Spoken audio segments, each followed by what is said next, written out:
Okay. A very strange time this is with really horrendous things like we're seeing in Israel now and Ukraine and the excess deaths in our own country and injuries. And then at the same time, too, because of the work we do, we get to meet people we would have never met. And Dr. Paul Oosterhuis and I were granted a interview with Dr. Chris Martenson. And so I'm going to play it. It would have gone on longer than it did. It goes for about an hour and a half. The only reason we called it short is my mother is in hospital, and I got these texts from family members saying, call me ASAP, ASAP. I thought something happened to her. And so when I did call her up, or my dad up, thinking we're going to get dreadful news, I had my mum going, I just want to tell you I'm okay. So if you wonder why the interview was cut short, that's because we did have a few other issues, like I had a tractor passing me, and I was on the nature strip outside somewhere where they were going to do some work on my bus. So please accept my apologies for my studio and lighting on my side. But the show is really about these two giants, Dr. Paul Oosterhuis and Dr. Chris Martenson. So here we go.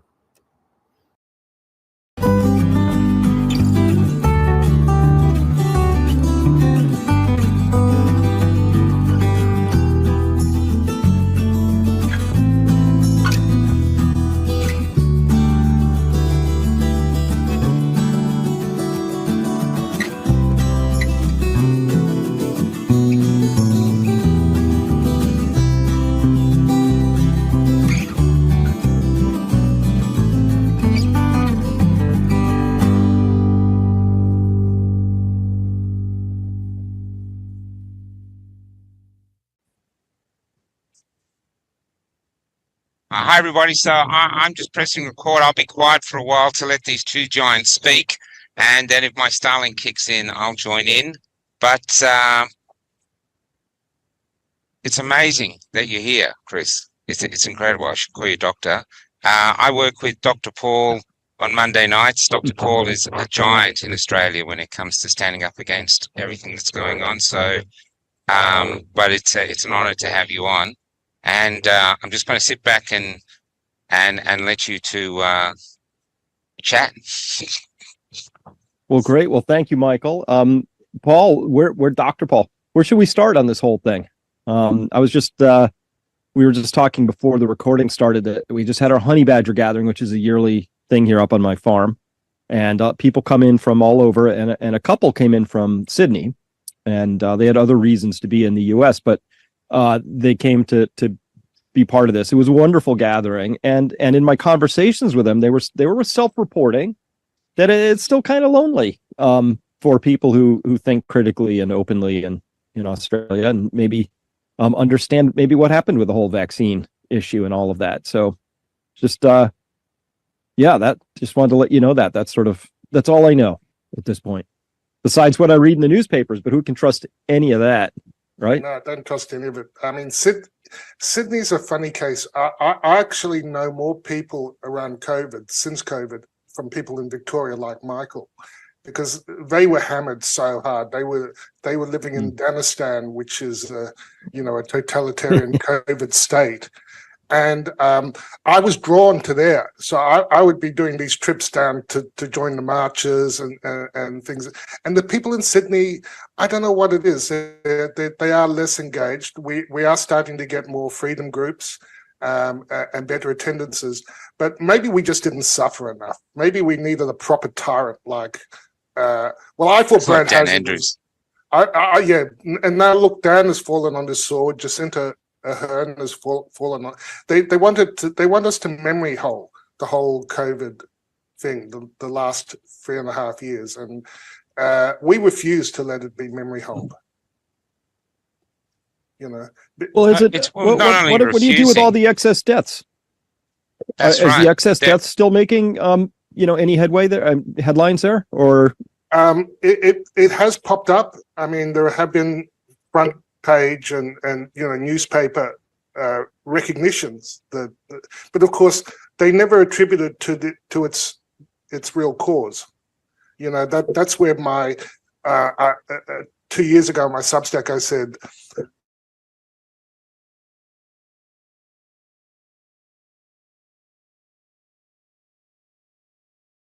and then watched every form of coincidence that they could think.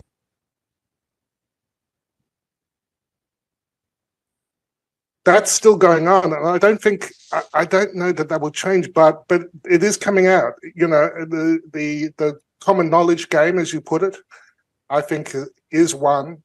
Even the Branch Covidian cultists seem to be losing faith in their, in their religion, their article of faith and their ritual of membership hasn't lived up to its promises. And I was watching Denis Rancourt, the Canadian PhD, talking to the Doctors for COVID Ethics, who I've been working with from the very beginning. And, that lens of all-cause mortality is important, because it was one of the last things that they couldn't fudge, at least not easily. They do. I mean, you look at people like a fellow in, but there's a John Baudouin. Coquin de Chien, John Bowden. Yeah, that's him. You know, they're showing how they play with the death certificates and the actual death numbers. So I'm not saying they can't game and that they're not gaming the numbers, especially with respect to death certifications. And one of the things that we've been involved with here, well, we're involved with all sorts of things, but the lawfare, you can see that hit me very early in 2021, when I was basically I was listening to Pierre Corey and Paul Merrick. This was during the time of Delta. They were seeing breakthroughs with their protocol and needing to increase the dose of ivermectin. And they were saying, you need to have this stuff in your house, in your cabinet.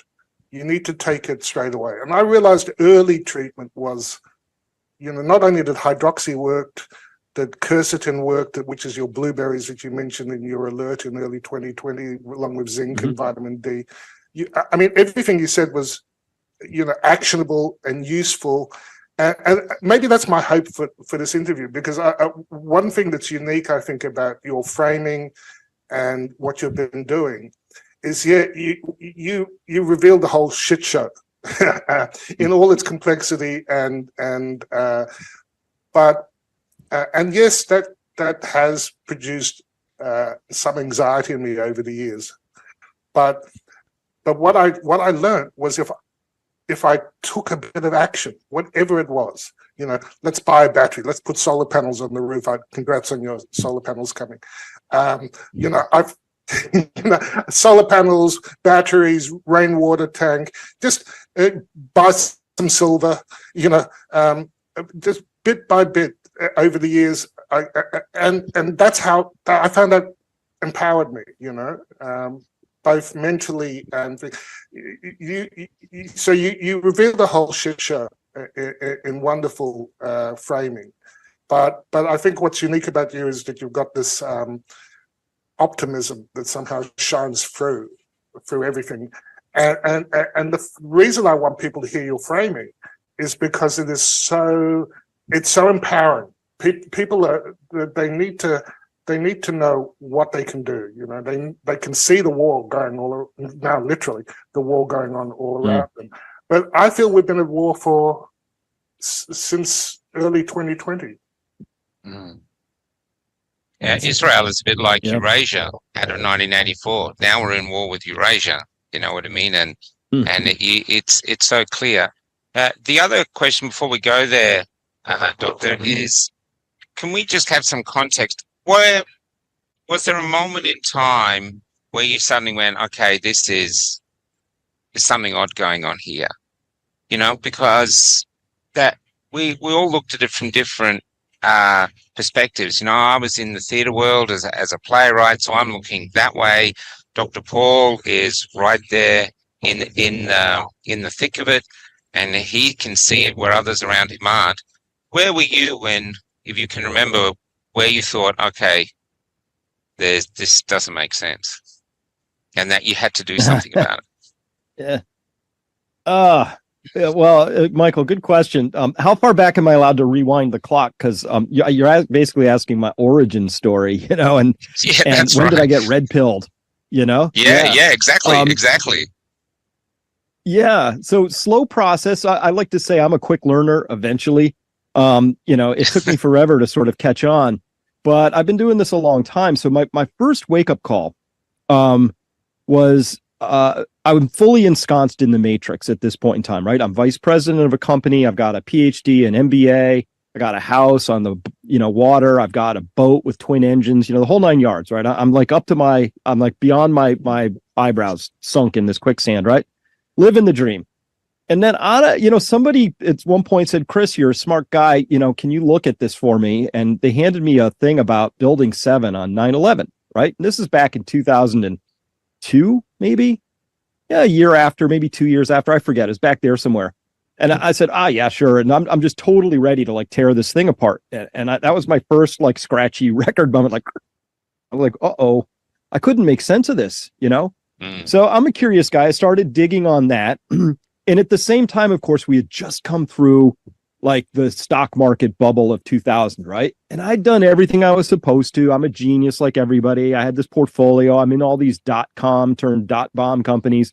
That blew up, and so I just got curious. And then the thing that tore the cover off for me, this was like getting somebody tearing the covers off at 2 a.m. and throwing water on you, was a book called The Creature from Jekyll Island by a man named G. Edward Griffin, which explains how the Federal Reserve came to be, right? And it's a big, thick book, and it explains how money works. And I didn't know that. And I'm like, this can't be true, but I went out and I investigated. The whole book's true. And it's very simple to understand, but I was like, wow, this is weird. I made it all the way through an MBA program. They taught me how to compete for money, but not how the system of money actually worked. That's kind of a weird thing. Like, we're going to put you in an arena and you have to play, but we're not going to tell you anything about what the purpose of the arena is. It's a weird thing. So when I started investigating that, one thing led to another, and I suddenly had come across too many things that just didn't add up anymore. So this is 2003, 4. By 2005, it had gotten so bad I couldn't do my job anymore. I was just useless there. I exited the corporate world and I started a blog. So, if you ever want career advice, don't ask me. I'm like, it's not a bad idea, right? So, but I started this blog because I had to tell people about this thing that was sort of turning into a larger story. And I investigated the system of money enough to understand it. And then I investigated the world of resources, which is, things like oil and lithium and water and soil, to say, oh, we have a problem here. And then my nickname as a boy was Nature Boy. Like if you came to my house anywhere between the age of like 6 to 15 when I left home finally, if you wanted to know, said, Chris, I want to see a hognose snake. I want to see a large toad. I wouldn't just go out and look for one. I could show you specific ones. Like I knew where they all were, right? I was really tapped into nature. I loved fishing. I loved catching things. I loved noticing things. But by the time I started to wake up, I was old enough, I'm in my 40s at that point.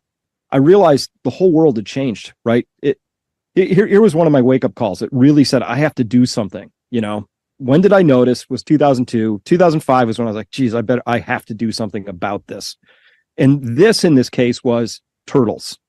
I love turtles. If I'm driving along and I see a turtle in the road, I stop and I move it in the same direction it's facing because they always end up going that way anyway. And that's what I did. And I realized somewhere in around 2005, I hadn't stopped for a turtle in about 5 years. Not because there weren't, I didn't care anymore. I just hadn't seen one. And it suddenly dawned on me. I was like, where are they? They're missing 65 million years. They've been in this region and now they're not here. Wood turtles, box turtles, sliders, all gone. Right. And so when I added that up, I was like, wow, if I'm going to do something about this, well, what's the core problem, right? Because if you go out and try and make turtle sanctuaries, nothing happens, right? You save a little thing and then a golf course gets built on it anyway later, right? So nothing happens. I didn't want to be one of those people fighting rear guard action. Let's fight this pipeline. Yay, we won. 10 more got built, right? None of that. It's like, what's the issue? And the issue I discovered was that our way, our human way of doing the economy is we just want to constantly grow it. It sounds good. Well, yeah, let's have a growing economy, more jobs, more houses, more roads, more everything. The problem with that model, once you scratch at it, is like, oh, it's got an expiration date on it. It runs out of stuff, turtles eventually, but it runs out of other things as well. And it was very obvious to me that we had a big, giant, huge math problem on our hands, which is we have all this money, all this debt being created, all this inflation is going to get created. We're going to just chew through more and more and more stuff, everything, oil, coal, lithium, all of it. And we're going to get to the end of that story and we're going to have some regrets because we're going to have like destroyed big, huge swaths of this incredibly beautiful, amazing thing we call nature. And we were going to have lost species beyond critical thresholds, which is, oops, no backsies. It was really like, it felt like a giant tragedy was gearing up, but I had grief in my heart because I love all the things outside. It's a better world with giant fish and turtles and toads in it, So that was really my impetus. Like, I got to do something. And I investigated the whole scene long enough, Paul and Michael, to discover that if you take the system on directly, it will wreck you. It will just chew you up and spit you out. So I thought, okay, I've been through some strategy classes. What would be the right way? So I realized early on that this was actually a fight for ideas. It wasn't a fight of information, and it wasn't a fight of can we present a better, something to somebody. It was ideas. So the idea that I chose to organize around from 2008 through to 2020, when I had to shift on to COVID, was the idea that infinite exponential growth on a finite planet is a bad idea. That's it. It doesn't say bankers are bad, but it kind of comes at them like a torpedo and says, hey, your whole model is broken. And even bankers can't disagree with it. So it's kind of like, instead of taking it on directly, I'm going to dismantle the banking system. I came at it with ideas. And I would love to believe I was smart enough to know what I was doing. But the older I get, the more I realize that this whole thing comes down to what narratives are humans operating from, and what are the metaphors that underpin those? Because if you have those in place, everything changes, right? That's the fulcrum. That's the lever point. And that's what we're watching now to get, make a long story too endless, but that's what's happening right now. And people say, oh, it's hyperbole to say we're at war. No, we're at war. There's just the wars are ideas right now. And so that's really where I'm organizing a lot of my focus now. Paul called it framing. I call it framing. I love reframing things because the power is in the idea. It's not in the data itself, but the ideas there's an art and a science to how you pitch an idea in the right way.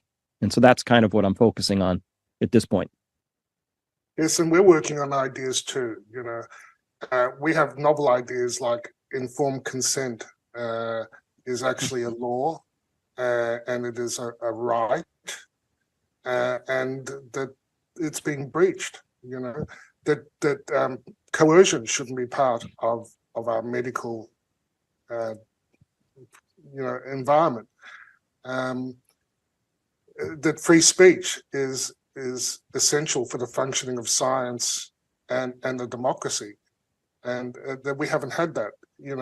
And I think we've all experienced just the density of the censorship, that we've been facing the last 3 years. It's incredible, but people don't know because they never saw the tweet. They never saw the Facebook post. There's some of the information that I've been talking about for over 2 years is just like it's starting to come out. A big one, which is not particularly recent, is the Kevin McKernan finding DNA in the ampules. People are starting to, and that's a clear-cut gene therapy. I remember when I wrote gene therapy, when I said it to the medical board in 2021, look, I said, you've got something called a vaccine, which is actually an undisclosed gene therapy, which hasn't been tested, which hasn't got long-term safety data. And I have real concerns about you mandating as something which has no long-term safety data, where there are signals of harm, in an environment where you don't have a free discourse, you don't have informed consent, you don't have the free exchange of ideas. In fact, you're attacking my free speech, and you're using the regulators, the medical regulators, to prevent informed consent and free speech.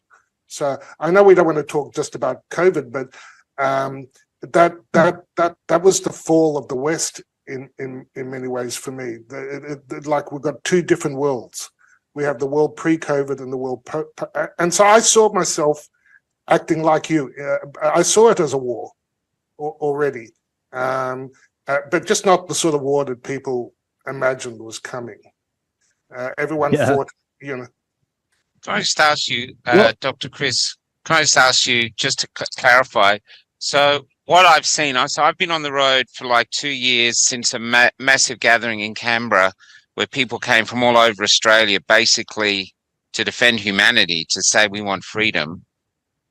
So you're saying a culture can be built on metaphors. That's the actual underlying foundation of a culture.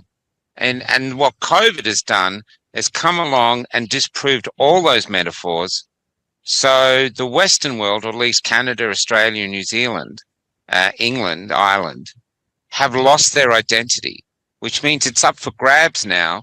And the victory is the one that can establish metaphors that the majority will go, okay, that's who we are now. And that's sort of what we're fighting for. The no man's land is, who are we and who do we want to be? Because at the moment, people are utterly lost. You know, we're having drag queens teaching our children. We have our fathers are from a generation who lied to go to war, about their age. And now we have men lying that they're women in order to compete in women's sports. We're all confused and lost. And I'm just wondering if that's what you mean. That's the actual war, is for our identity. It's exactly what I mean. And to connect what both of you are saying is so here's the war as I see it. And G. Edward Griffin, again, framed this like 30 years ago. He saw this coming way before anybody. And whether we call it capitalism or communism or authoritarianism versus this, versus at heart, it's collectivists. Those are people who all believe that we derive our meaning and purpose as a piece, like a cell in a body of that's collectivist, right? So that's what they believe in. They believe that you have to have your fealty to that collective organism, and if the organism's doing well, then that's where you get your meaning from. You just sort of slot in. And then there are the other big ideas like no. We're a bunch of individuals, and the organism itself, the collection of us, is more powerful because we are each sovereign individual, free, critical thinking people, right? And roughly speaking, that's capitalism that I just described, and the one before that is communism, right? To use an ism, they're not quite right for our current landscape, but there we are, close enough. So I'm a big believer in this idea, which is that if you arm people with the right information in the right context, and they've got the right narrative in play, they have some underlying metaphor that drives them, they will do the most amazing things you've ever seen, right? All I have to do is look at history. Somehow they got the pyramids built, and somehow they had the temple at Angnat with its 1.5 kilometer, reflecting pool, 1.5 million cubic meters of dirt moved with sticks and baskets. Like, it's just crazy what people will do when they're motivated. The temple at Newgrange, 200,000 tons of stone moved, 1000 BC. I mean, it's just crazy, right? So I believe that humans, when given the appropriate context, do amazing things. The collectivists don't believe that. They're top down. We have to control everybody. We have to control what they think, what they say, what they do, when they do it, how they do it, punish people acutely when they stray out of the line, because it makes us all a little nervous that they're not hewing to this thing. Remember, it was Jacinda Ardern in the context of climate change, basically said in front of the UN, she said, hey, look, until everybody believes in climate change, we can't make any progress. We have to have this purity of adherence before we can begin to even hope for progress, which is a terribly broken idea, because if your alternative energy programs were that delicious, just do them and they'll win, and people will just flock to them because it's just, better, more abundant, cheaper, more stable, energy. None of that's actually true, but which is why they feel like they have to force everything. So, core metaphor: are we a part of a whole, or is the whole a part of each little piece? Like that's the core fundamental argument that's being had right now. And for whatever reason, the whole West, by which I include all the countries you named, including most of Europe, have decided that we're going to go down this collectivist path, which has been done many times in history. We ought to have a full-throated argument about it, because we've done it, whether we call it socialism or communism. It's happened, and the number of times it's happened happily without ending in mass atrocity is low. I think, what do we got? Like Norway, that's a little socialism, maybe some Iceland, but these are like energy rich countries with tons of resources. It just doesn't work in a world of diminishing resources. And so that's where we're at. And it's literally that narrative shift, right? Yeah. And so we have to change that. Mickey Willis's movie, the documentary, was very good framing for that. And he had G. Edward Griffin on. And I remember reading The Creature from Jekyll Island a few years ago, and it's a great book. It reads like a science, like a espionage movie, because these guys over 100 years ago were planning this in secret. The most powerful, the most rich, how they would take over the world effectively, and it's going very well up to now. But that's, like you say, it's because people have been blind to things like where money comes from, and this dominant paradigm of economic growth is all that we need. And it doesn't matter if that's new cancer cases or pollution. If it generates, it's all good in terms of GDP. It doesn't matter how dystopian the world comes. So this infinite growth on a finite planet, it's one of your taglines, and it's a core one, because it's wrong. It's demonstrably wrong. And I remember over 10 years ago, you were talking about this, and I did some of the maths myself, and I saw the two different exponential curves: income, which is what you need to pay off debt, and debt itself going at twice the rate. And you could see very quickly that you have two exponential curves, but one is just going to take away. It's just going to take off at some point. The banks are not going to lend, and it's going to become unrepayable, and it's going to implode on itself. And I believe this is the time we're in now, that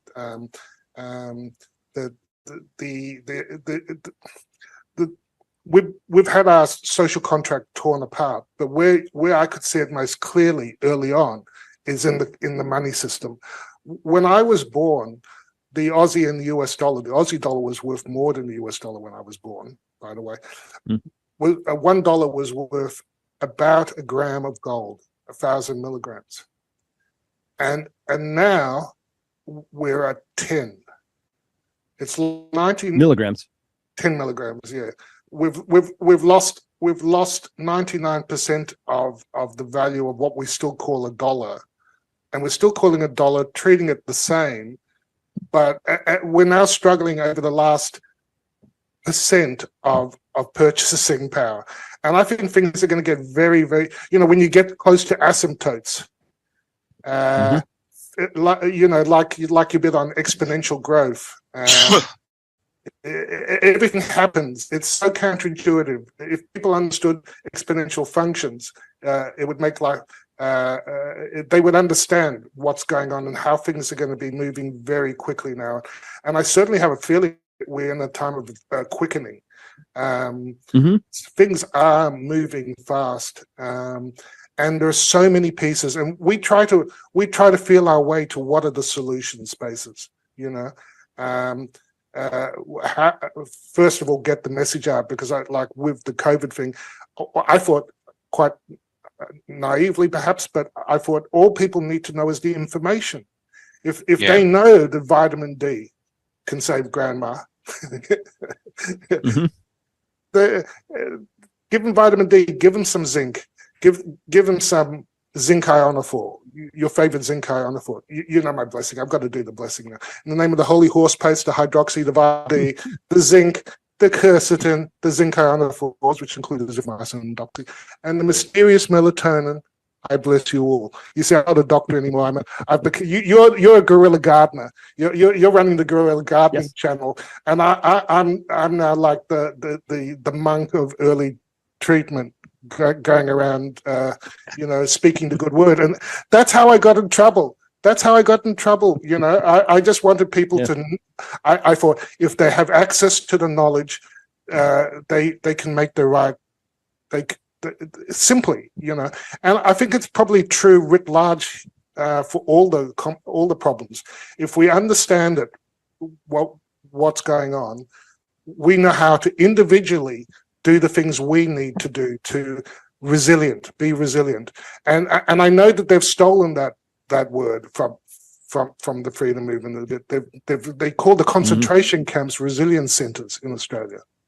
That's true. Yeah. So that offended me. Yeah, and it should. The other thing too, though. Oh, sorry, Paul. Just finish. Just saying about your truth thing. As we were traveling around, there was no symbols of resistance everywhere, and I put out a call saying we need a symbol that unites us all. Anyone who is concerned about what's going on, for two reasons: one, we can identify each other, and two, a simple symbol could make the other side go, there's a lot of resistance here. I see this symbol everywhere. And what we said is it had to fit on a sticker, a little short sticker, so someone could put it in their pocket like a teenager and stick it everywhere and make people think, wow, there's lots of resistance here. It had to be unique to our movement, and you had to be able to draw it quickly on your neighbour's windscreen if you wanted to piss him off. And we had so many submissions, but the final submission we went with, which is spreading across Australia now, is 832. And I didn't know what it was when I was told it, but it's because I'm not a big Bible reader, but it's from John, and it's the truth shall set you free or make you free. And so people are getting it. It's spreading across the country. They're getting tattoos, they're getting number plates, and it's a symbol that was saying, we want the truth. We're groping in the dark here. We've got a tsunami of bullshit that we've suddenly stuck in, and we want the truth. But what's really interesting is from Australia, I don't know about America, but we lost the COVID battle. More people got vaccinated than didn't. There's much less, only 4 out of 5 aren't taking the 4th and 5th booster. So we've sort of got a bit of a win there.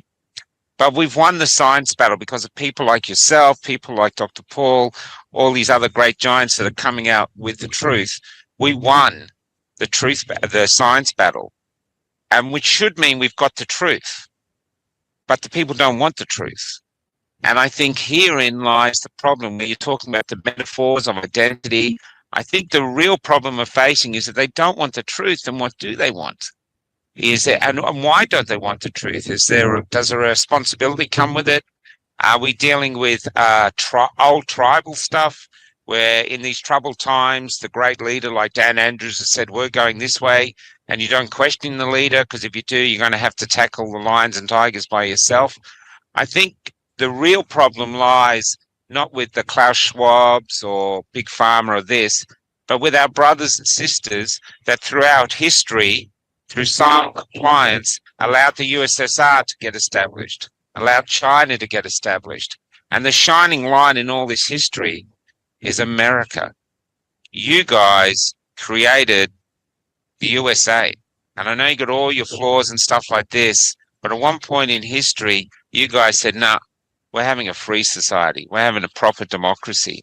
And you're the beacon of hope still with all your issues for the rest of us. If you fall, the lights go out all across the world. Every light is just a fake light. And I'm not saying you're perfect, but I'm saying that's how important America is, at least to me, as we're trying to fight for humanity, decency, freedom, liberty. I got a tractor passing me. All right. Well, thank you for that. So what I'm hearing, so a bit of framing that I love that comes from a guy named John Michael Greer. And he said, let's frame the difference between problems and predicaments. Problems have solutions. Predicaments have outcomes. So if you're facing a problem, go for it, find solutions, elect new people, work hard, you're good to go.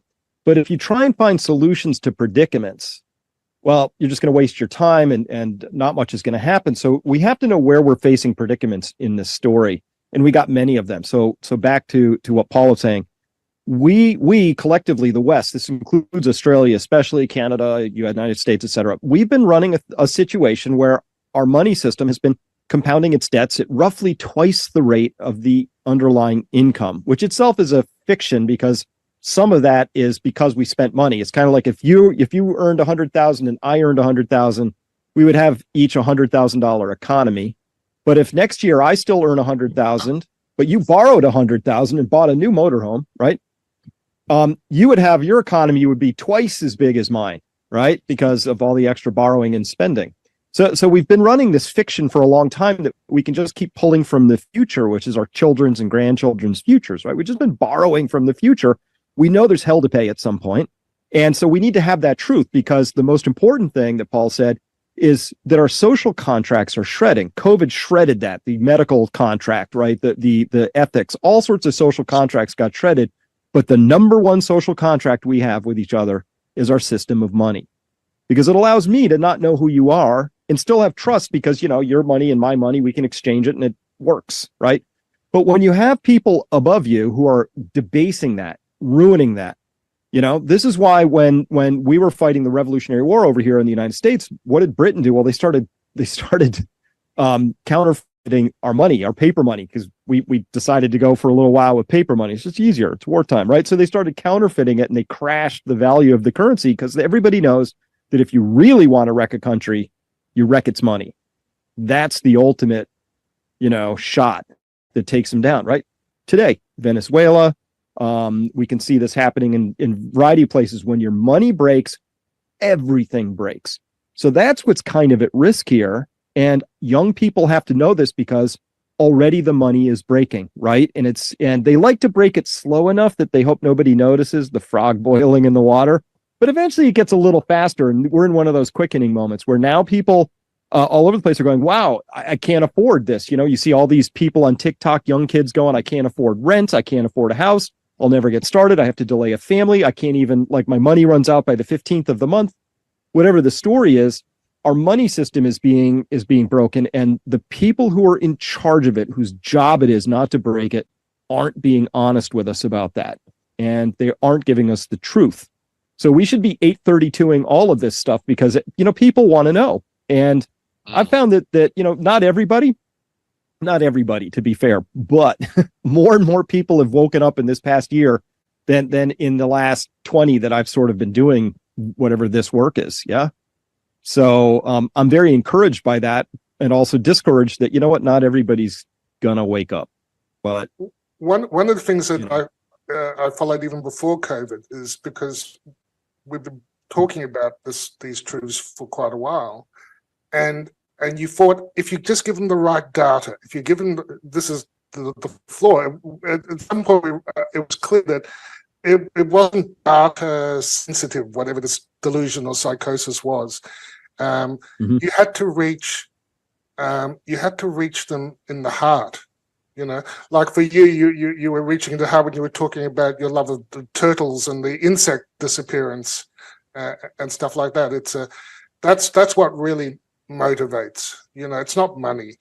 For me, I realized years ago that I wasn't turning up to work each day in the operating field in the hospital for money. It was big. It was so I could provide benefit. You know, I could save the lives, and I got the joy from that. But yes, I had to pay the mortgage and all that. That traps us. But yeah, it's like data and facts didn't seem to work, which is why we rely quite heavily on music, comedy, anything that will reach into people's hearts. And you could say it's love, because it is. I mean, the collectivist idea has been polluted and poisoned and hijacked, but there is a point at which there is a role that what we do benefits the future. You know, this is leaving a world worth inheriting. You know, that's a collectivist framing in a sense. So, but it's best achieved, I think. What you're saying is for individuals doing what's best for them, their communities, their families, locally, and then extending that globally. That's my vision. I don't look to the politicians. I don't look too much to the courts to solve our problems. It's direct marketing, and it's direct not just to the mind, but to the hearts of people who want to see a better world for their children and for the future of mankind. But that's not in conflict with doing what's best for your community, for you as an individual. So, and in the predicament piece, I love Greer, but and I think yes, we are facing predicaments, but I still have faith that the wild card here is the assumptions we make about the future and the technology. I think we need a design revolution, the likes of which Buckminster Fuller was talking about. Mm-hmm. You know, that's what I get excited about, because I think these paradigms, these demonstrably false, they're breaking apart. Klaus and his merry men and women want to impose their solution, and I think we can do a much better job. If you leave it to the inventiveness, get the government and all the red tape and all the because they won't be able to fund their operations of ever-growing government size. There's the state above me in Queensland, more than half the people are employed by the government. Where does half? Yeah, so we've already well advanced as a communist state. Wow. Oh, we are. Yeah, that's the truth, Doctor. We are definitely. Oh, am I muted? We are definitely on the road to. We are definitely on the road to communism. I just wanted to say one more thing, though. I've done about 30,000 k's in this bus in the last since I've had it, and I'm traveling across Australia through the farming communities, everything. I've had to clean the windscreen maybe 3 times. And not just because I'm grotty, I don't mind it. There's no insects. I've got a few, but when I was, my family used to travel when I was young, and we would have to stop. You literally couldn't see out of the windscreen for the insects. And now that's not the case at all. I know it's the same around in Europe and stuff, but I think that's a great cause for concern. I mean, literally nothing, you know. But back to the thing, we definitely are becoming communism. And in it, I find that one of the interesting things, I don't know about America, but over here, where I was at, we were in Melbourne where the police were shooting people on the Shrine of Remembrance. I was there, I witnessed all that. And it was a defining moment where you thought the people would not accept this, but they did. In fact, they were told lies about it that they knew were untrue, and they propagated the lies.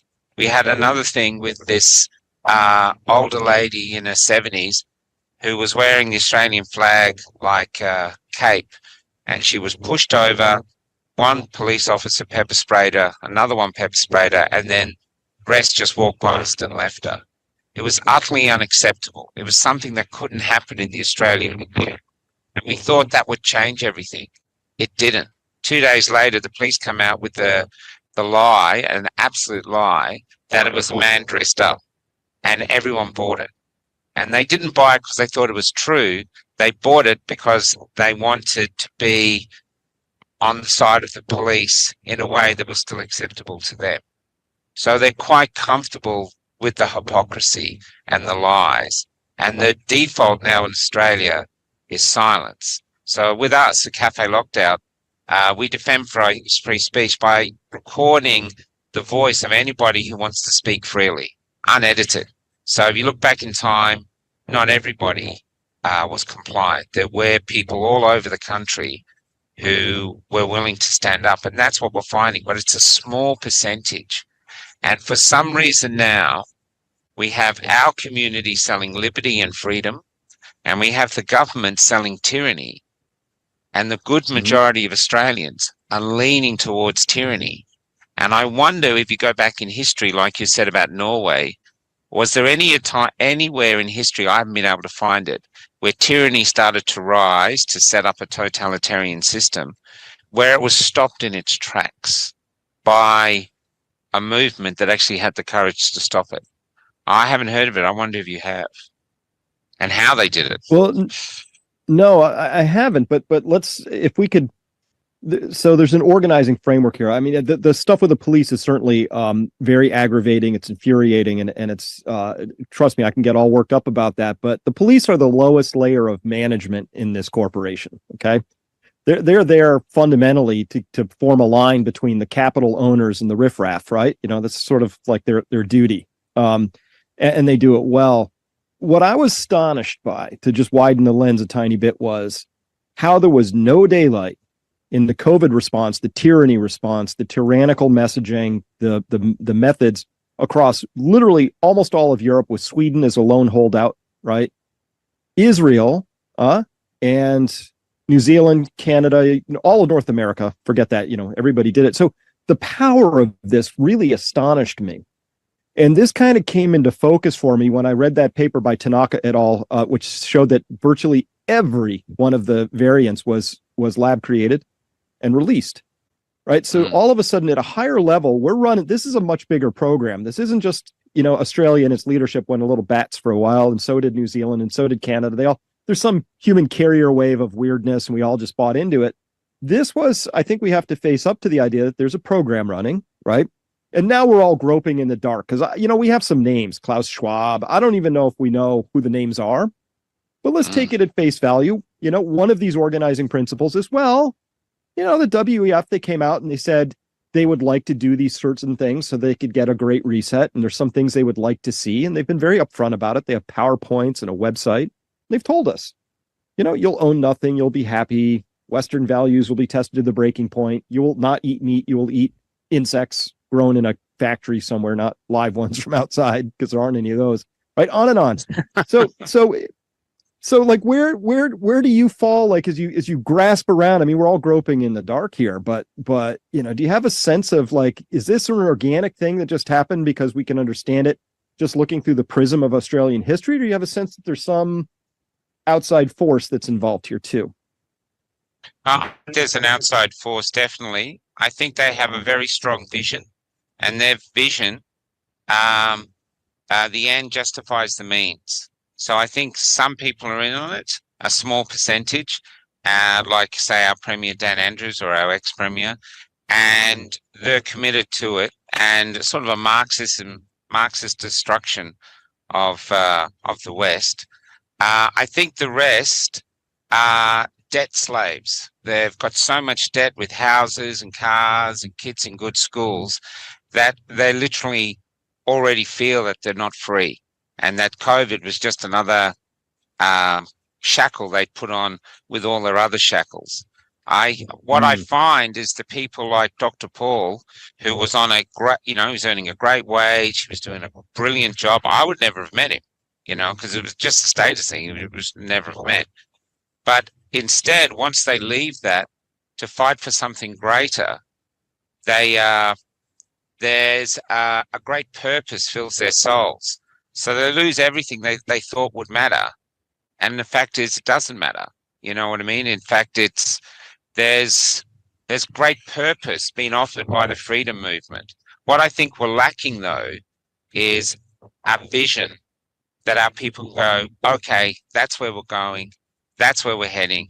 So here you can either go with Klaus Schwab and go eat some cockroaches in your rags, or you can come with us and we're going to create a world where you matter and you have power, you have liberty, and your children are born with so much truth that they can unfurl their soul's wings and fly to their dreams. And I think if we can articulate a very simple metaphor, like you said, about what we stand for, where we're going, I think we have a chance of basically selling them a better product. Because to now, I think we've been playing catch up with the tyrants. You know, they do things and go, what? Well, that can't be right. You know, where in actual fact, it's now time for us to evaluate where we were, get in front and go, you guys want to go that way, enjoy, but we're going this way and we're going to create a better world, a human parallel world. society, a parallel society, like Yeah. Václav Havel, Power. Yeah, Václav Havel. We want, and I think what you're doing with your 832 meetings, it's sort of like a proto. It's the beginnings of this parallel society that we've all known has to be built. And it doesn't need guns and bombs and weapons to win. It just because it's a better way to live, a more prosperous, a more free life. You see, one of the things I enjoyed about medicine was my autonomy to make decisions. I would do whatever it took to save the patient in front of me, and I never felt restricted by protocols and administrators. I did what it took, and that's not the world of medicine now. They've taken away autonomy. They've made us like paramedics. I used to laugh at how the paramedics had to follow their strict protocols out on the roadside, but the moment they came to me in the emergency department, I had more tools and I would work the problem. And in a sense, this is what we're doing here now, where it's the same activity, but now it's writ large. We're working multiple problems, trying to work out what are the priorities. And if we build, to the extent that we build a life with more freedom and more real prosperity, where we have purpose, where we can develop mastery and use our unique talents to our full, it's not all Mad Max doom and gloom, you know. I see the potential for great, wonderful things coming from this if we're in a position to grab it. And the destruction of the social contract, the destruction of the financial system, the destruction of sovereign debt will blindside people and impoverish and destroy the middle class. It's going to be difficult, but from that, the ashes of that can emerge this new way of living that will be so much richer, because life as a free human is so much more valuable than as a rat in a cage, you know. Yeah, absolutely. So I love this because, so you want to know what my core framing is when I break it all the way down, is that let's just use Klaus Schwab, let's use the WF, the collectivists, whoever they are, put them in a bucket. You know what they are to me? They're a death cult, right? And by which I mean, you know, yes, sometimes they're angling directly for the death of things, but death to me is what happens when there's no growth anymore, right? And so what they're fundamentally asking people to do, all the way at the metaphor linguistic level, right? Which is, oh, we're going to have this nonviolent communication. You can't have any microaggressions. You can't say anything that would potentially offend me, which means I'm not going to have my rough edges bumped up against. So they don't grow. They're encased in lucite. I can advance to about the age of 13 and they never develop, right? Or it's more direct, right? Because, you know, if Monsanto wants to make more with Syngenta and Bayer, more of these neonicotinoid pesticides, which are fundamentally collapsing our ecosystem, well, they make money at it. That's fine. You know, oh, Raytheon wants to make a few more, well, you know, that's fine. So as long as you are killing things, they allow you to make money at it like that. But if I'm a farmer and I want to put a swale in to start to capture some water, oh my goodness, I don't know about your country, but over here, Army Corps of Engineers, Department of No from over here, like everybody will weigh in on this thing that you are not allowed to do. But if you're Walmart and you wanted to pave it over, you know, you just throw some money into the environmental fund and you're good to go. So that's the way I look at it now, is that our money has disintermediated us from each other, from the world. And now they're crushing this whole thing down where it's a death cult. And so people often say, Chris, are you running a cult? And I say, look, good news, bad news. The good news today is that same as the bad news. You just have to decide which cult you belong to these days, right? And so a cult is an organized way of thinking, right? And it's either serving you or it's not serving you. I submit to you, gentlemen, that young people today, who are the normal sources of all revolutionary, activity and energy, that they will let you know that exactly what you said, Michael. Where's the meaning? Where's the purpose? These lives of consumerism, slotting in, getting the house that you can't afford, getting the car that stretches your payments, having the 2 kids, it's fundamentally not a very meaningful life for a lot of people. And we know that because of how many people are on psychoactive drugs to just manage, all these things. So good news on that is that the problems always contain the solutions. So the energy in this story is that we have been sort of shoehorning ourselves into lives for many people that become lives of quiet desperation, and we can do better than that. And people want to do better than that, right? And this is sort of an age-old problem. We're getting very philosophical, but I believe this is the core of it. Ben Franklin said of his era, most people die at the age of 25. They're just not buried till they're 75. Right. Meaning they stopped growing, they stopped yearning, they stopped achieving, they stopped, expanding. That comes exploring. It's not an adventure if it doesn't involve real danger. Everything else is a simulacra of an adventure, right? So that's what people want. Young men want to be challenged. We love being pushed to our edges, even if we don't always show it. We need to know where our edges are. And women have their own entirely different construct around how they grow and develop, and we want to develop and grow. That's what people want. That is the human experience. And when I say death cult, they fundamentally don't want that. Too happy, pill for that. Too sad, pill for that. On and on and on. Everything's about just crushing us down so that we're good little consumers, and we bought it. That's our framing metaphor. Our whole lives get organized around that. And then it's a huge ask to ask somebody to let go of all of that, let go of that shore and get swept along in this new direction. That's a big ask, but increasingly people are getting there because that's the offer on the table. I don't think they have a choice. I don't think they have a choice. I think the thing about the destruction of our currencies and our sovereign debt is that, and what people are feeling it, because every time I've been in a cab or an Uber in the last month, I ask them, what are people talking about? And it's always inflation and how hard it is to make ends meet. And I realized in 2006, I was setting up a practice, and I set a very small payment for people in this little private hospital in 2006. And I noticed, and then it never increased. And the surgeon was still expecting this tiny co-payment 10 years later, 15 years later. And when I compared it to the amount of gold I could buy in 2006 for that copay to, say, 2019, I'd have had to more than triple my out of pocket, and no one could afford it. So I found I was on a good income, but even I was struggling. I think the game is so rigged now that if you play the game, it's almost impossible to make headway. It's a bit like in that movie War Games with from the 80s, where they say the only solution, the AI says, is not to play. You have to leave that game and start a new game.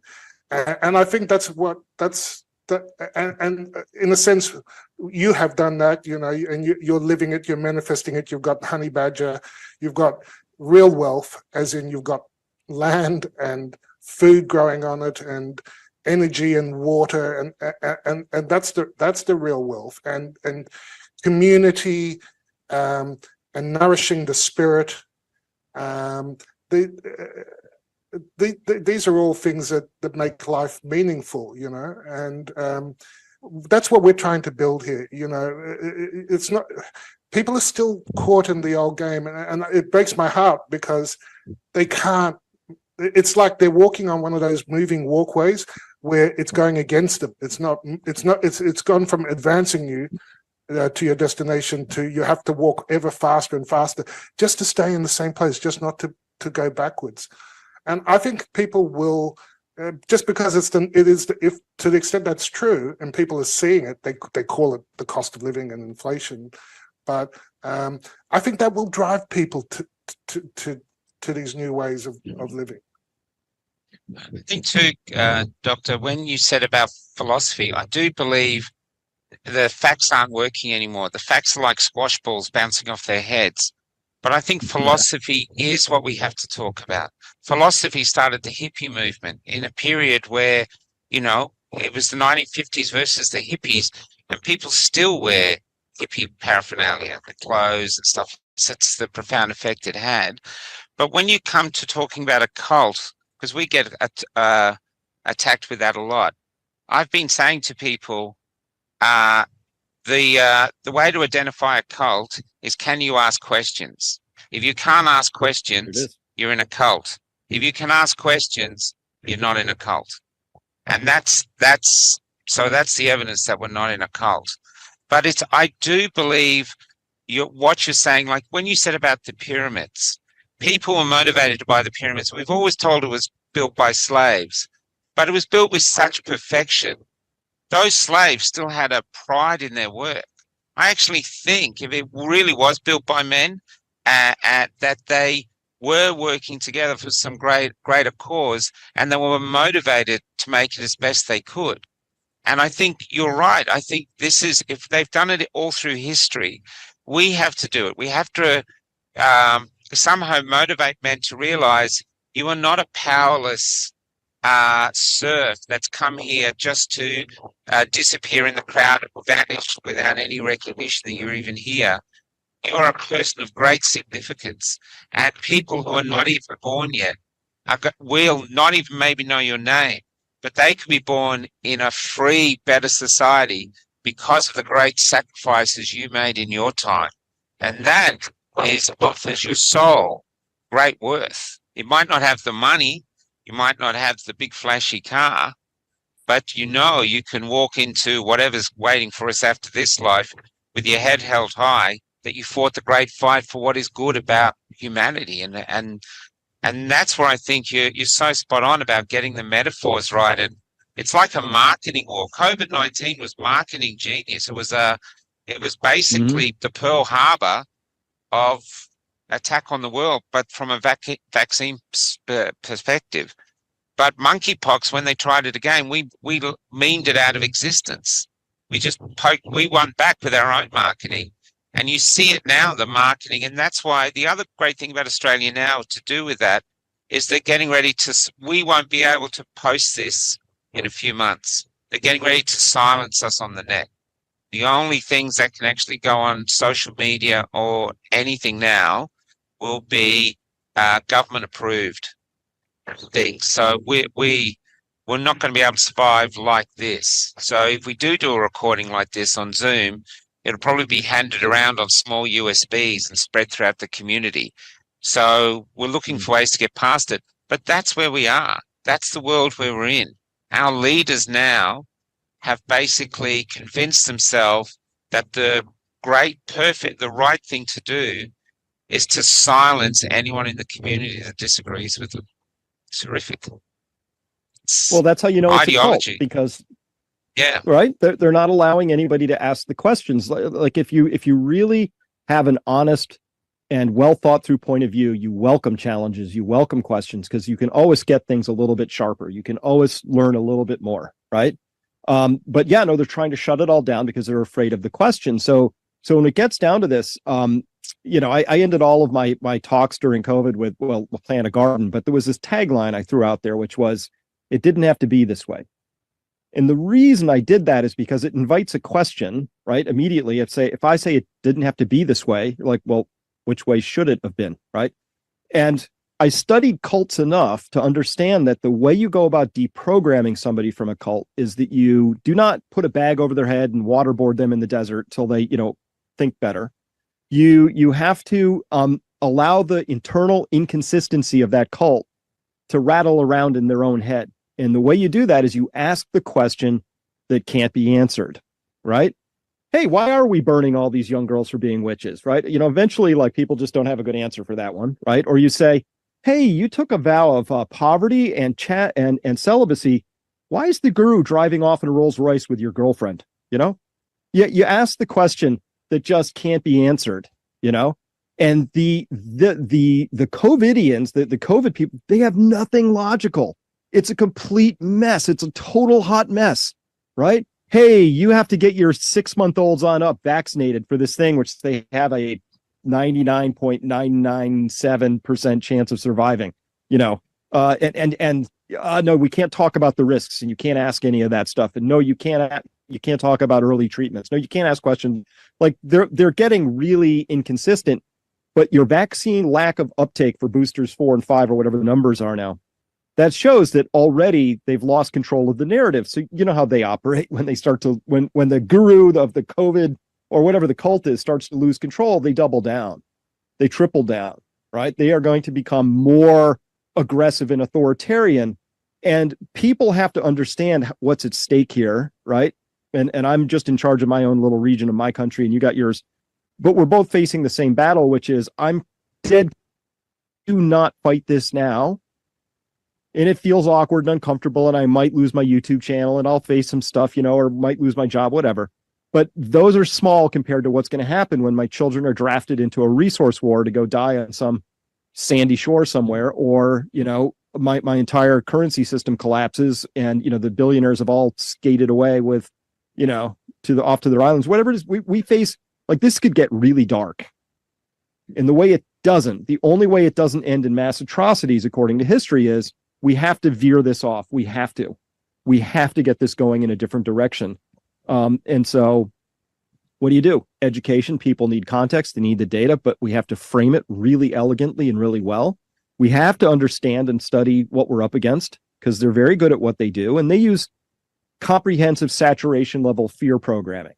If you don't get this, you're going to kill grandma. Think of the shame, right? They just, they give you all that junk, and it works for a while, but it doesn't work forever. And so what we have on our side is truth, right? We've got people of integrity, which shines like a beacon. Courage is also contagious, right? So these are the parts we have to assemble, and we have to be very careful that we don't accidentally fall for their traps, and there will be many. They will send in agents provocateurs. They will try and sow division. They will come after us individually because they're kind of weak little bastards that way, etc. But we got to really understand, I think, what we're up against.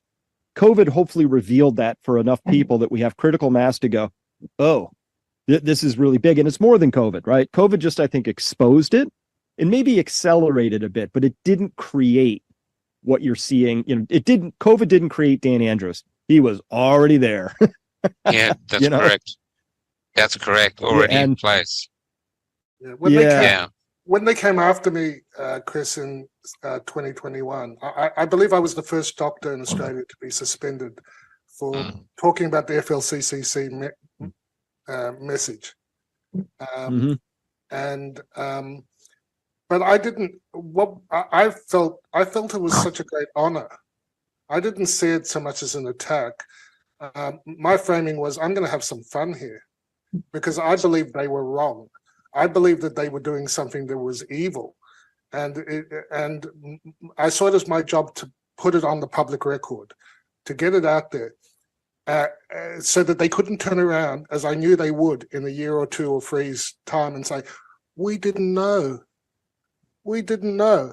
No, the reason for putting it on the record, my plan was to put them on notice, because I know at some point, I believed in some point in the future, if I wasn't crazy, and if the facts showed it, accountability was coming. It wasn't my job to produce the accountability. I just saw myself as and I considered it an honor, And when I took the medical council to the Supreme Court in New South Wales, I found myself making. If you told me a year before that I would be making these arguments without a lawyer in the Supreme Court, I would have said you're absolutely nuts. If you said I would be doing these podcasts, no, forget it. I mean, it's not me. But such are the times that we find that we have we do what we have to do to save lives, to try and veer us off the edge of this cliff that we're careening to. And I think we're just we're another out branch of the remnant. And yes, maybe we're talking to ourselves at this stage, but I felt very alone in 2021. But now I see a global movement, and we're kicking ass. We're engaged against this enemy, and we've I feel like we've hit the beaches of Normandy. Yeah, we're still under fire, and the enemy is still strong, but we're advancing. We're advancing. We're advancing in the minds and hearts of the people around the globe, and it's beautiful. It's terrible, but it's not without hope. And people definitely need to come to peakprosperity.com and look at the crash course, look at these materials, join the different freedom communities, because they will find so many people of like mind. And that was one of the things in the last few years, that people felt so alone. They felt, I'm the only one thinking this. And one thing, when we were in Canberra, when the truckers happened in Canada, the convoy, I was driving back from northern New South Wales, and I saw the bridges and people with the Canadian flags and the truckers and the freedom convoy. It all happened spontaneously. There was no organization. It was just people. It was like they smelled something, like, and so we have to be in Canberra. And then the whole thing about, seeing hundreds of thousands of Australians spontaneously appear and form a city. We literally created a city in Epic Park in Canberra, of a true example of anarchy. We fed, we looked after everyone, and there was so much joy. And the part of the joy was we realized we're not alone. We were told we were just nutters, individuals that had no idea. And it was like there was a constant, it was like being in Woodstock. We knew we were living through history. And we're continuing to live through history. And these are still the echoes of those gatherings and stuff, that we realized, well, we're not alone. And it's the ripples are spreading around the globe, and it's beautiful. Can I bring up one thing? There's so much to be hopeful about.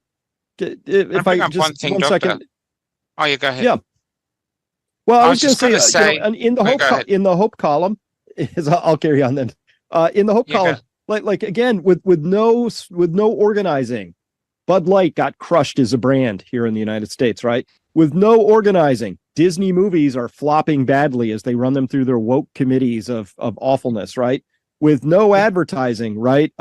Oliver, this young kid, Oliver, he sings his heart out, and it catches on despite us being told by the media it's awful, right? So to your point, Paul, the greatest trick the devil ever pulled, they say, is convincing us he didn't exist, right? It's from The Usual Suspects. I got that line. But the greatest trick the social media companies pull on us is making us think we're alone, and we're not. And so the great thing about COVID, besides learning about vitamin D, was I got to figure out who the moral giants were and who the intellectual frauds were. It just burned it all down, right?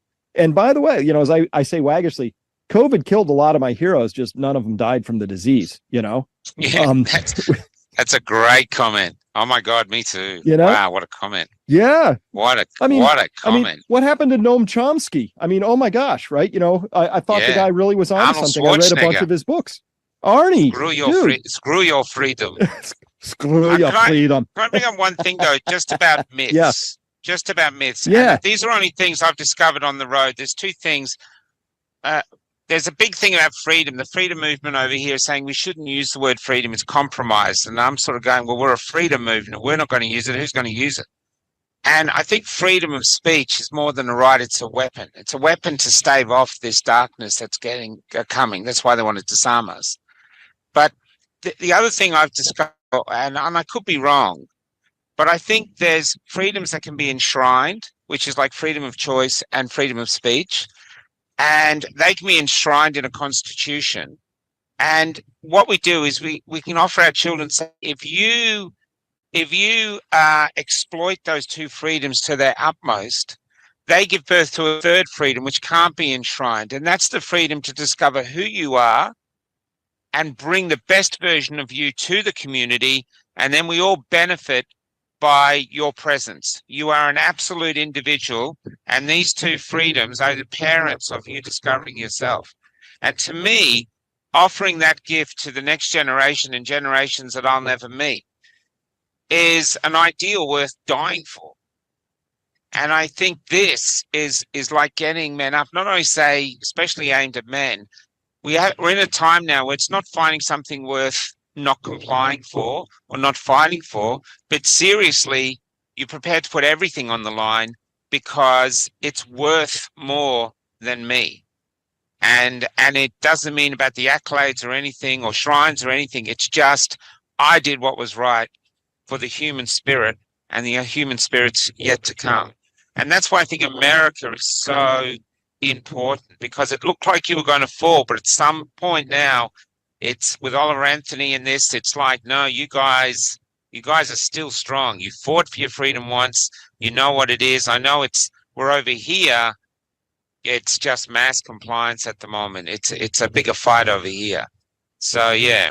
Anyway, I'm just ranting now, but that's meeting someone like you from there's still the strong bastion of freedom is very, very important. And I hope this spreads with our audiences to just get people talking and discussing, you know? Yeah. Well, that freedom of speech then, that actually has a thing built under it, which first you have to have freedom of thought. Because what good is the words coming out of your mouth if you don't have free thought, right? Excellent. And that's the ultimate crime here. They're trying to control our thoughts, right? And they do this with the programming that they do, and they implant this, and they're doing the nudge units. Australia's got a very fine nudge unit. They're implanting all these ideas. And I watched this whole thing that just happened, with Hamas and Israel. And there's just this incredible wall of emotional, like, just programming that's happening, right? They're working very hard to intrude into people's thought space, not because they really want you upset and outraged. It's because when you're in that state, you are more suggestible towards other things and ideas. And so I'm very much on edge when we have these big sort of like outbursts. But if I think in my country, if I had a complaint that I could resolve, it's that I'm really tired of being marketed fear and ignorance. Those two things, heavy duty products, we're marketing fear and ignorance to ourselves, and those have a cost. And the cost is it starts to shape your thinking. So it doesn't even matter what words come out of your mouth. If your brain is already occupied, it doesn't matter. So that's the actual war. It's for your thoughts. And so why does it matter? Because everything that we hold dear, looking at this beautiful bus behind you and all these technologies, and we're kind of hoping that we're going to find a solution to the insects and maybe we'll travel to the stars. We don't get any of that if the next generations don't have creative freedom of thought as part of their core programming. That's what's at risk here. We're just ready to it's that death cult. We're going to stop advancing, So they're really after that. Yeah. I feel like the West has been attacked. You talked about the 10 things, the WF, you'll own nothing, Western values will be challenged. I feel like in some ways the West may have already it's the losses are already baked in the cake.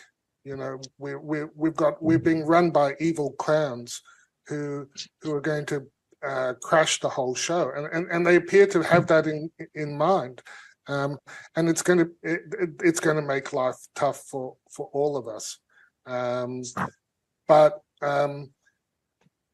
I think there's been so many mistakes made, one after the other. It's not a random thing. It has to be part of a plan. And if you look at what is the outcome of that plan, we're going to be poor. Look at poor Germany. Germany is in the process of being deindustrialized. energy is still front and center in my thinking, and we're not been creative about our solutions, because I believe there are solutions like the electric car thing. I think Elon Musk. I was passionate about ecological design 20 years ago. I put all sorts of effort into how do you build houses in the city that will heat and cool themselves, water and all that. So I've been thinking about this stuff for decades, and Elon's cars weigh tons. You know, you've got a company called Aptera that makes it out of carbon fiber. You can lift up the cockpit with your hands. It's so strong that you can hit it with a sledgehammer and it bounces off.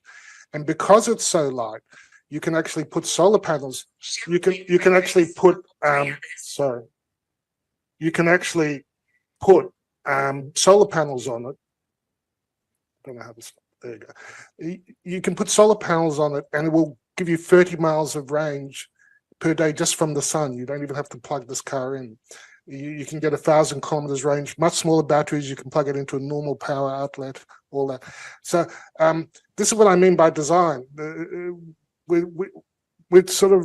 could do so much more. It's not just the energy, it's also the way we're wasting it.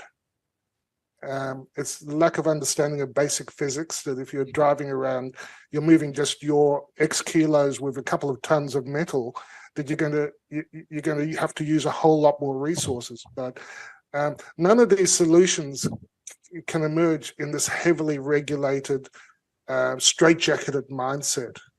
You know, I don't know if that gets back to it, at least, you know, part of our core framing narrative, right, which goes way back, which is be fruitful and multiply, right? That was a pretty decent tagline when there was like 3 million people on the planet, you know, or whatever the numbers were back then, you know. It's a different tagline today that we would have to organize around. And so you're right, there's a lot of things we could be doing.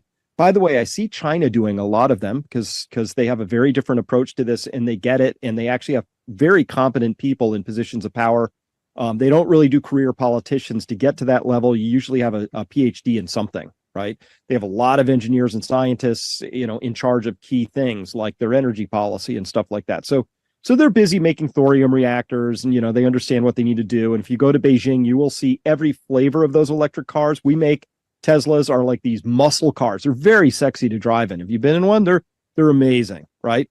But they're literally race cars, right? The thrust and acceleration on those is astonishing, but you don't need that to go from here to there, right? And so China solved that. You go to Beijing now, there's little like electric scooters, trikes, small things, little box cars, bigger ones. For every part of the distribution chain, they have a different electric vehicle for that, which I can look at that and go, okay, I can see that there's a path there that makes sense. What you're raising, we still have a path around energy in Europe, the United States, Australia too, Canada, which is just brain dead. It's the story is, oh, we'll always have this much energy, so let's just keep doing this, right?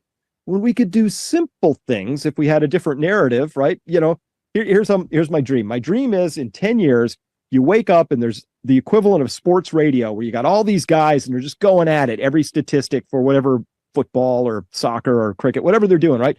That level of passion, but talking about like, you know, how much energy their home used and how they found another way to maybe shave a few, you know, BTUs off of the equation or whatever, right? Like we should have that same passion about how we occupy this world. And I would love to see that, you know, but yeah, I think the 15 minutes, I think the 15-minute cities are trying to condition us for a West that will have a lot less energy. Oh, yeah. And so they're preparing us all that energy resources, like you say. China's is building coal-fired power plants. So they're not straitjacketed by the idiocy of the Western zero carbon plan. So we're being preconditioned for this world now. But it's not the point I want to make. It wasn't just the energy. We're throwing so much of the energy we want to get from A to B. It's not about like you say. You don't need a muscle car to to do it. You want light, but you don't have to waste that energy making heat unnecessarily. We haven't really focused on the low-hanging fruit of energy efficiency. And we desperately need to do it because, we're past peak energy, and that will equate to past peak prosperity. But we can modulate it. But we have to think differently. We have to get smart. We have to be efficient. We have to, I'm looking forward to those discussions. I think they're coming soon.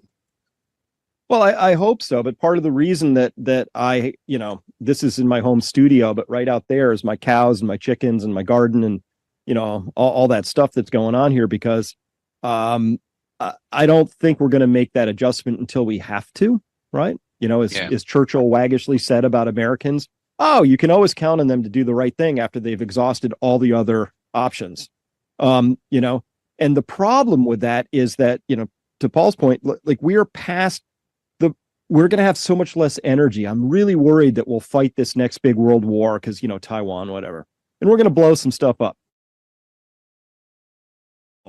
Well, it was kind of stimulative. After World War I, we rebuild. After World War II, we rebuild. So we'll just rebuild.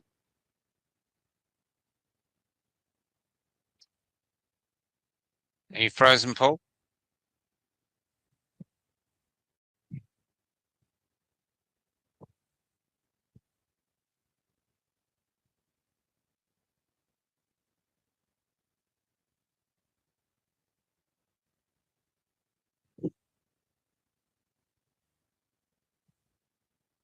Kelly, Come off us. Keep going. bloody Starlink. Can't trust the satellite. Who can you trust? Yeah, the Ukrainians needed it. It's fine. Yeah, that's right. That's all good. I did it. Thanks. Cheers. Well, so I mean, but so when people ask, what is my top-down organizing thought here, is that the WEF, those guys and gals, they truly believe that the world is running short on resources. They understand that. They put out, it's all on their PowerPoints, right? They say, their main PowerPoint opens with this statement: by 2050, we're going to need 2 planets, right? We don't have 2 planets. So what do? Well, that's odd. So if we don't have 2 planets of resources, we only have 2 levers in this story. One of them is, fewer resources per person or fewer people. Those are your only 2 levers in that story, right? And so what do you do if that is your organizing thought? Now, if it was me in that position, I would say, time to fess up with people, explain the condition we're at, say it was lovely that we had these very high living standards with plastic stuff from, 30,000 miles away, and that was all fun and good, but that's coming to an end. Good news, we can refashion ourselves into lives with greater meaning and purpose, and this is what it might look like, and involve people in that process and be surprised when they do it better than you even imagined by your wonderful plan. But they're not doing that. They're coming at us from top down saying, this looks a little dodgy, so we're going to have to put cameras in all your cities, your 15-minute cities. We're going to have to give you a universal basic income. We're going to give you a digital ID and passport connected to your central bank digital currency so we can program what you can and can't do and buy and all of that. And by the way, or statements will ding you and social credit score, all that. That's the world they love that. They love that because they're kind of control freaks, My problem with that is, to back up, is that we live in a complex system. Our economy is complex. Our societies are complex. And here's the thing about complex systems. You can't control them. They have emergent behaviors. You can't say, I'll do this, I'll turn these 2 dials and get that. It doesn't work that way. So they're going to squeeze on this whole thing, and I think they might break it. That's what I'm worried about. I might be wrong, but I'm not confused. I'm pretty sure they don't know what they're doing because they've been in their little yes, ma'am, yes, sir bubble chambers for so long. Nobody effectively gives them a counterbalance to their thinking. So I think they believe what they believe, which is they can control this whole thing. So they want to move to the new world, but they don't want to give up the keys to the kingdom. They want to be in charge of the new world as well as the old one. And hubris is their weak point. It is. Yeah. And it's the danger point for all of us listening to this, talking Yeah. about this. That's why becoming resilient and understanding, like, okay, I'll play the game while it's running, but this is a game of musical chairs potentially, and I better know which seat I'm going towards, if it stops, right? Yeah. Yeah. It's interesting, isn't it? But there's the other really staggering thing, especially from Australia, which I just struggle to understand, is that the country has been violated by these people. The ones who were forced to take this vaccine against their will, violated. The ones who didn't, like Paul, who were basically had their lives destroyed, violated. Everyone's been violated, and yet there's no outrage against against this. There is some with a small community, but the rest walking around like, oh well, let's move on, and thinking, wait, man. Your children might not be able to give birth because you took them to get vaccinated, and their fertility might be screwed up. There's all these really significant issues, and I see someone like Jordan Peterson and Peter McCullough talking about this. There's a lack of outrage, which is baffling. I don't understand that at all. I wonder if you have any ideas about that. Well, it stretches back to the idea that this wasn't the first sort of insult that had happened. This is why people like Paul and yourself are so remarkable, because there's a few people out there that are built in a way that says, out of everything, I value my integrity more than anything. Like, that's not for sale. But we understand something deep down, which is that once you cough up that first piece of integrity, the second, third, fourth, and fifth come along much, much easier. The first one you have to stop, right? And so when we peel this back, I was not anti-vaxxer. I still don't consider myself anti-vaxxer, but boy, am I a skeptic now. And once I peeled back all the research and read this book, Turtles All the Way Down, and looked at the core primary research, and I have questions. And it's pretty obvious to me right now that what's happened is the whole thing, the whole vax narrative, the whole thing from beginning to end, is at least in part designed to make people chronically ill so they can be sold more products. That's what happened, right? Because I'm of an age, I think we got like 3. We got the smallpox, polio, and maybe mumps. I don't know. No, I had mumps as a kid. It was a thing, but it wasn't that big a thing, right? Whatever. We had just a few. Now People it's like didn't care. 78 jabs. 78, right? So once you've already got people to like cough up their children's health, well, and they're bought into that system, or I don't know what education's like down there, but up here it inarguably turns out an inferior product. It does not teach people how to think. It teaches people what to think. That's not correct. education. Same here. Yeah, we're hearing those stories.